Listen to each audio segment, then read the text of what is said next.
Rais wa TFF ambaye pia ni mjumbe wa kamati ya utendaji ya shirikisho la soka barani Afrika CAF, ndugu Wallace Karia ameipongeza kamati mpya ya utendaji, kwa maana kamati mpya ya utendaji ya chama cha waamuzi kwa maana ya FRAT, baada ya uchaguzi ambao ulifanyika na kuwapata viongozi wa kukiongoza chama hicho kwa kuiongoza kamati hiyo. Ndugu Wallace Karia ametoa salamu zake za pongezi kwa kamati hiyo ambayo ilifanya uchaguzi wake chini ya mwenyekiti aliyeongoza uchaguzi alikuwa ni wakili George Banoba, ndiye ambaye aliongoza uchaguzi huu ambao ulifanyika kwa haki kabisa.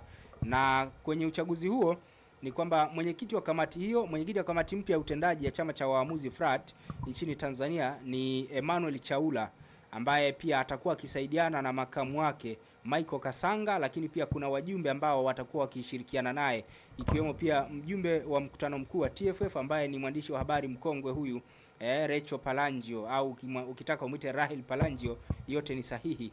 Lakini pia kwa upande wa wajumbe huyu ni mjumbe wa mkutano mkuu wa TFF Rahel au Rachel Palangio. Lakini kwa upande wa wajumbe wa FRAT ni Jovin Ndimbo pamoja na Maulid Mwikalo. Hao ndio ambao wamechaguliwa katika uchaguzi ambao uliongozwa na wakili George Banoba, na uchaguzi huo ukatoa viongozi hao ambao nimekutajia. Mwenyekiti ni Emmanuel Chaula, lakini pia makamu wake ni Michael Kasanga, na mjumbe wa mkutano mkuu wa TFF ni Rachel Palangio. Lakini wajumbe wa chama hicho, wajumbe wa kamati hiyo ya utendaji ya chama cha waamuzi nchini FRAT, wajumbe ni Jovin Ndimbo pamoja na Maulid Mwikalo.